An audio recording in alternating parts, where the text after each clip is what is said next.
This week, right here on Charger Bulletin News, important reminders regarding your state IDs, updates on all things pop culture and Coachella, and information regarding a brand new satellite campus, right here on Charger Bulletin News.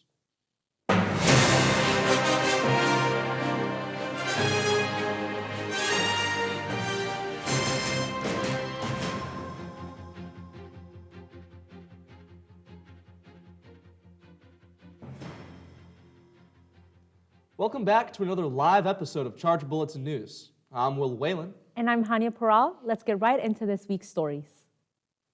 Plans for a getaway after finals? Those may need to wait if you aren't keeping up with your records. As of May 7th, 2025, the Department of Homeland Security, or DHS, is mandating that citizenship ID be shown to permit entry to federal property as proof of citizenship. You'll be able to tell if your identification is already certified by the Real ID Act if there's a gold star in the upper corner. The American Civil Liberties Union, or the ACLU, is teaming up with several states to try to stop the rollout of the Real ID Act. In a statement published by ACLU, stated, quote, "By definitively turning driver's licenses into a form of national identity documents, Real ID would have a tremendously destructive impact on privacy. It would also impose significant administrative burdens and expenses on state governments, and it would mean higher fees, longer lines, repeat visits to the DMV, and bureaucratic nightmares for individuals," end quote. The Department of Homeland Security will oversee the program's enforcement, working with the DMV and TSA. Real ID is mainly required for entering federal buildings, boarding legally, federally regulated flights, and accessing nuclear power plants. The compliance of laws around the Real ID Act have been slow since 2005, following the foundation of the TSA and restructuring of U.S. immigration law. After 20 years of delays and legal blockages, Real ID is said to be in effect soon. If you're unsure whether or not your ID is a valid form of ID, head to Connecticut State's official website at portal.ct.gov. CBN will stay on top of it, but make sure to stay up to date on the status of Real ID Act through your home state's government portal. Last Thursday, a sightseeing helicopter managed by a company named New York Helicopter broke apart mid-air, flipping upside down and crashing into the Hudson River. The pilot, as well as the 5 passengers inside, were all deemed dead. The flight departed from a downtown helipad around 3 p.m. and lasted less than 18 minutes before flying north along the Manhattan skyline, then back south towards the Statue of Liberty. Witnesses claim they saw the helicopter's tail and main rotor break off, with the main rotor still spinning in the air as it dropped. Rescue boats circled the site of the crash within minutes of the impact. The mangled helicopter was lifted out of the river just after 8 p.m. The Federal Aviation Administration has required New York Helicopter to shut down operations while investigations take place into both the company and the helicopter model, which was identified as the Bell 206 helicopter, a model commonly used for commercial and government aviation. Stay tuned to Charger Bulletin News for further updates as this investigation continues. Deportation efforts have increased in recent weeks under the Trump administration. The airline group Avelo is the latest partner in teaming up with deportation efforts with the Department of Homeland Security's Immigration and Customs Enforcement, also known as ICE. April 9th, the charter agreement was released, confirming Avelo will begin deportation flights beginning May 12th. The flights will be operated by 3 Boeing 737-800 aircrafts.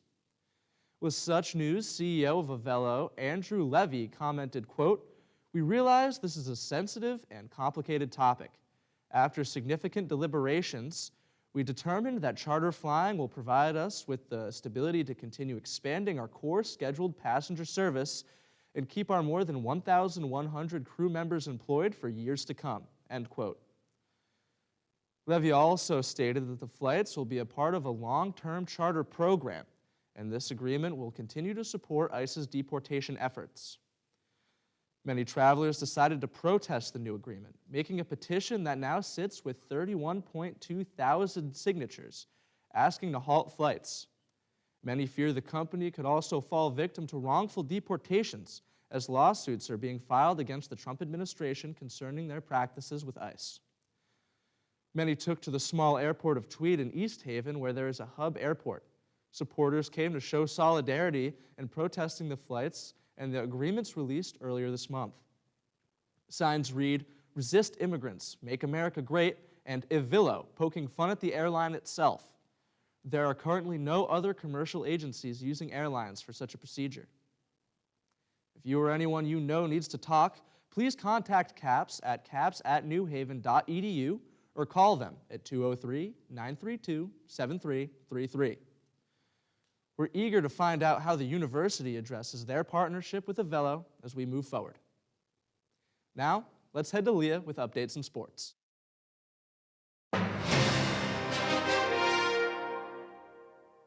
Welcome back to the Charger Sports Report.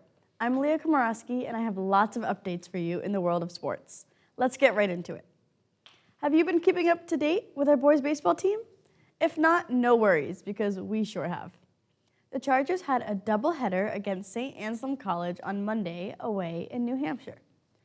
The first game resulted in a big 9-3 win. Multiple Chargers, Nick Ungunya, Robert Taylor, and Kenneth Franquiz, contributed 2 runs to the scoreboard. Casey Cerruto, Aiden Ford, and Cam McGugan also added runs to the board. The second game was closer, but our Chargers still came out on top with a 7-5 win, with a great showing and overall sweep for the day. What a series for baseball. Great job, Chargers. Also in New Hampshire on Monday, Charger softball played in a doubleheader against St. Anselm College. While it was an unfortunate loss, we had 6 different Chargers adding hits to the game. Bella Shanae put the first run on the board in Game 2, aided by a double steal of second base and home plate with Brianna Truman. We look forward to following the rest of your season, Chargers. Our number 21 ranked lacrosse team created an upset in the NE10 Thursday night when they beat out Pace University, ranked 7th in the conference. Lindsay Belmont and Gianna Caprioli had fire in their sticks, scoring 4 goals each. The remaining 4 goals were scored by different dynamic players of our offense, being Katie Schenk, Lucy Schaefer, Summer Castiglione, and Helena Dunwoody. During this game, Madeline Sage had a huge accomplishment, 100 saves in just this season. This added to our girls' undefeated season with a huge win of 12-9. It's looking to be such a successful season. Keep it up, ladies. This weekend, sports have fierce competition, home and away. Make sure to show up and show some support. For schedules and updates on Charger athletics, make sure to check out newhavenchargers.com. This has been your Charger Sports Report. Let's head over to Michael with entertainment.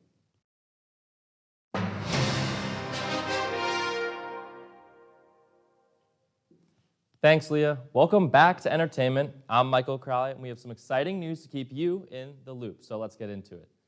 This Monday, April 14th, Blue Origin launched its new Shepard rocket carrying an all-female crew on a historic suburbial flight.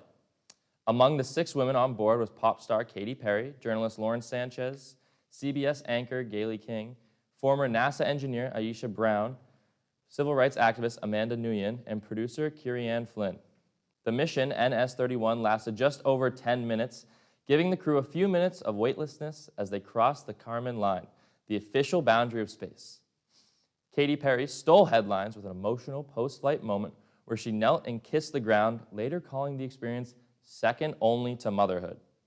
Despite the celebration, the flight sparked mixed reactions online. Some praised the empowering message of an all-female crew in space, while others criticized the extravagance of a space tourism amidst economic struggles. Still, King defended the mission, emphasizing its symbolic value over spectacle. America's most famous musical festival, Coachella, has wrapped up their opening weekend, and wow, was it jam-packed. The first weekend featured young rising talent like Benson Boone and Megan Thee Stallion, alongside tenured talents like Green Day and Missy Elliott. Lady Gaga was Friday's headliner, and for a really good reason. She promised fans a night of massive chaos in the desert, and yes, she did deliver.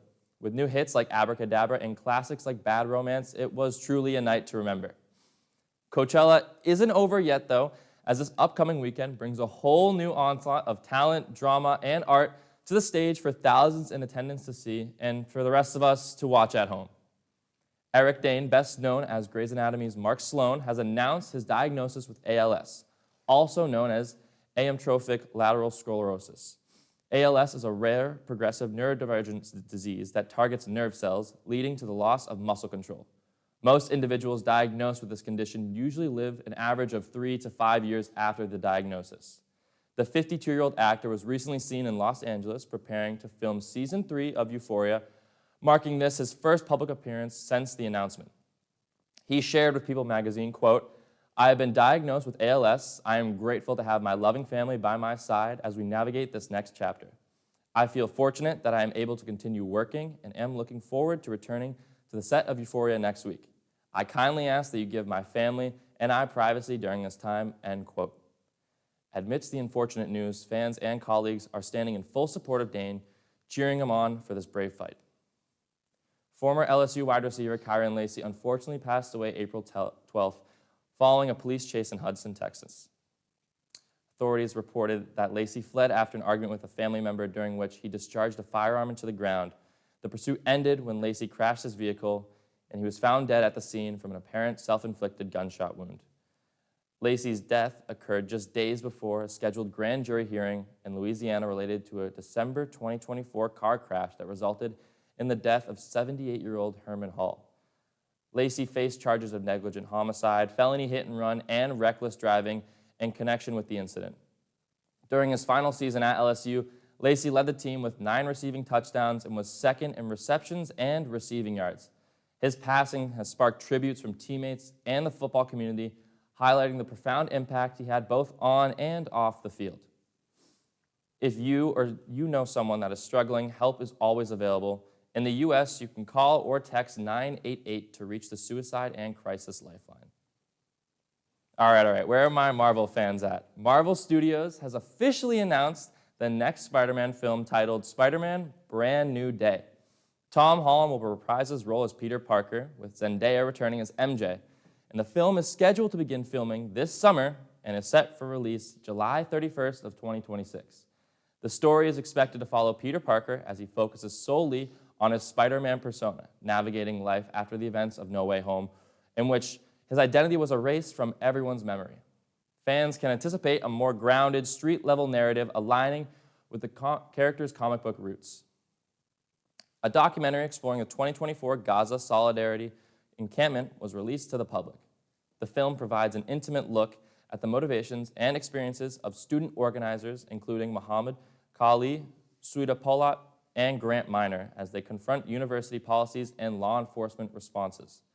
By incorporating first-hand accounts and on-the-ground footage, the encampments offered a nuanced perspective on the challenges and strengths of student activism. If you're looking to watch this movie, it's available to stream on both Netflix and Amazon Prime. That's all I got for this week. I'm Michael O'Crowley. We'll be back soon with more updates in the world of entertainment. Now let's get to back to the desk with Will. What can the humanities do? How important are our values? When these questions are posed, Angela Davis is the answer.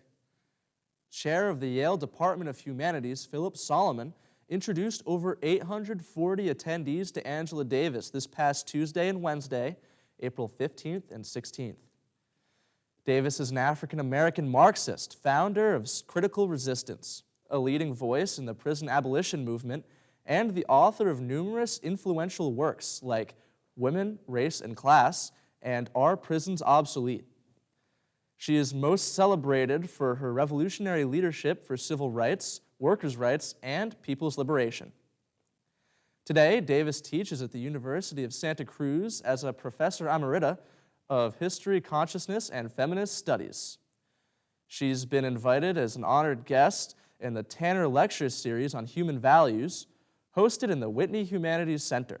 Inspired by the message Davis shares, CBN reporter Patch Bowen went to see some of her most powerful opening remarks.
Angela Davis asks students of all backgrounds to take pride in their collective history of activism. She leaves us with a strong reminder: true change begins when we question the systems around us and imagine a better world together. Charger community, let's imagine a better world by empowering true change on campus. Coming up, major updates regarding international ties to the university and vital information for rising graduates. But first, let's head to Amina with all things student life.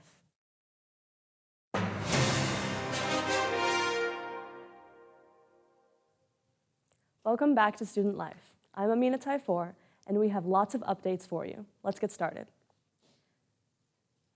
The anticipation is finally over.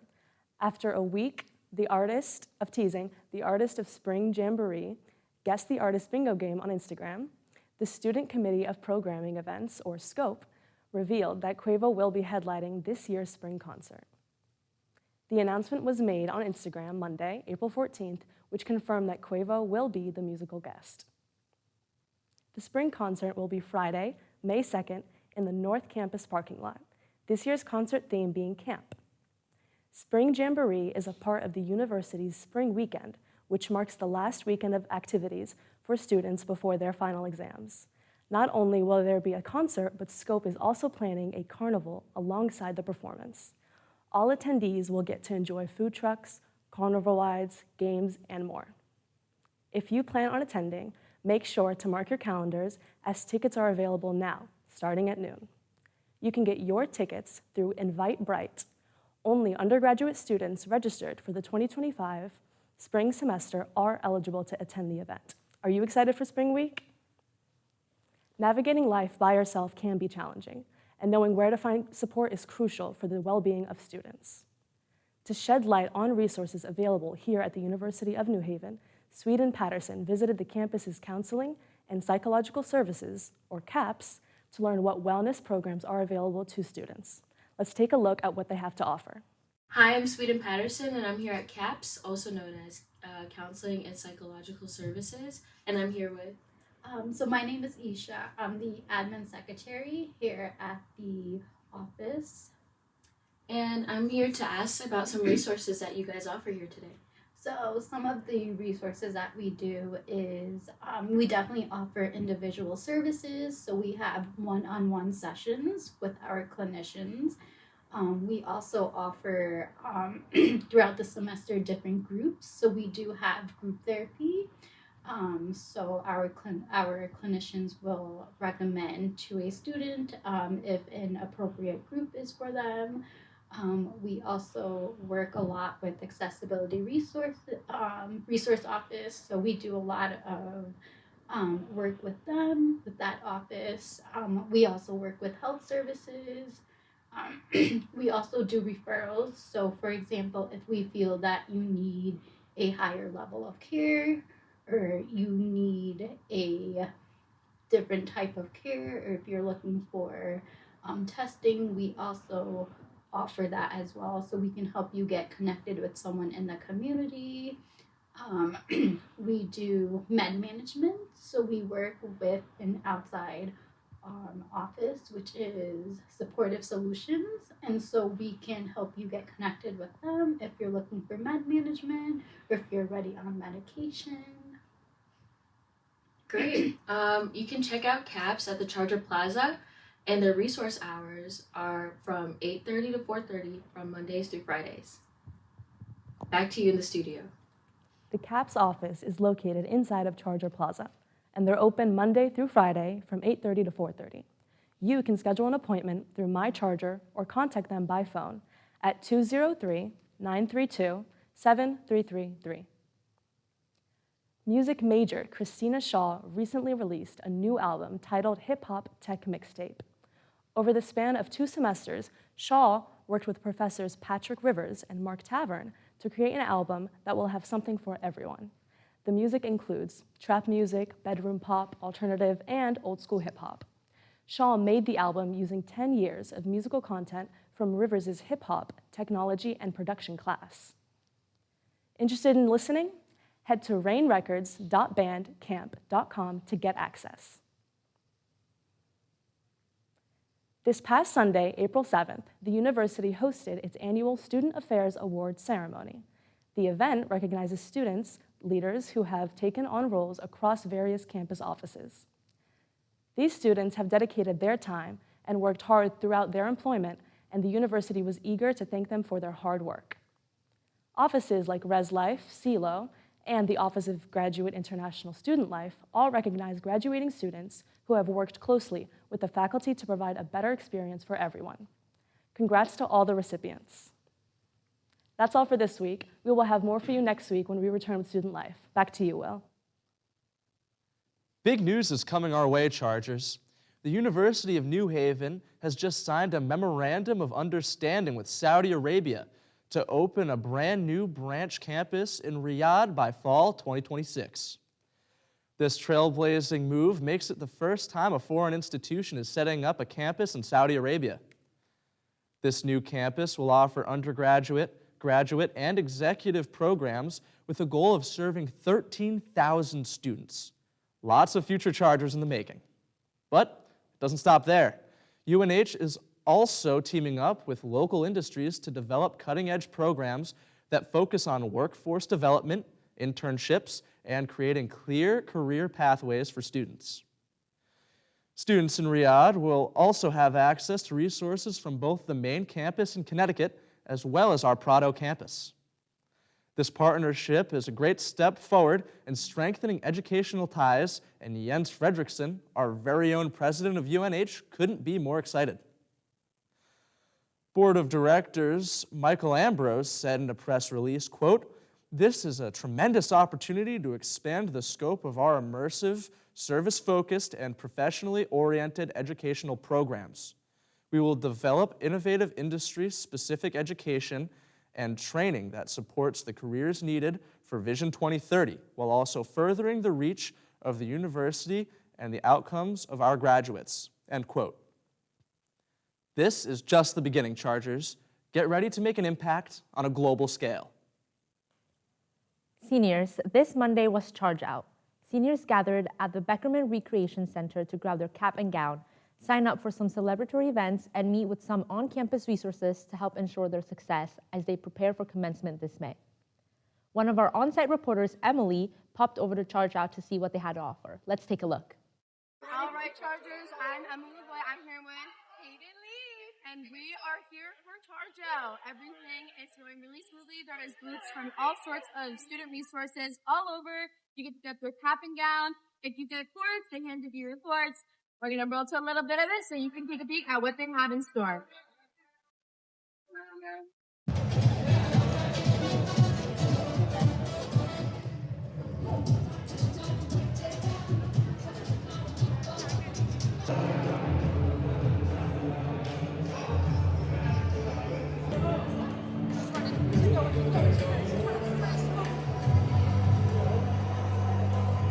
All right, you guys. We have just left Charge Out. We've picked up our cords, our cap and gown, signed up for Senior Week if you so chose.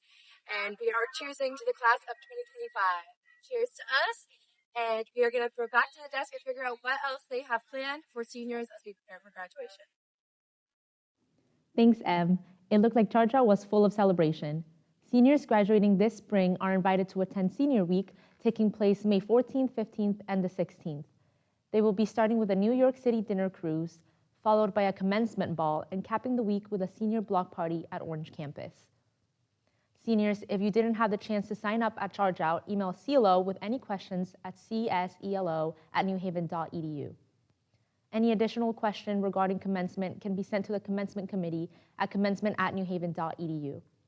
We congratulate all our graduating seniors, and we wish you luck as you finish out your final semester and your future endeavors. That's all we have time for this week. You can check out the latest Charger Bulletin newspaper on chargerbulletin.com or in newsstands around campus. Stay up to date by following us on social media at Charger Bulletin. Check out our link tree for access to the Horseshoe magazine. Thank you for joining us. I'm Will Whalen. And I'm Hania Paral. We will see you next week with another episode of Charger Bulletin News.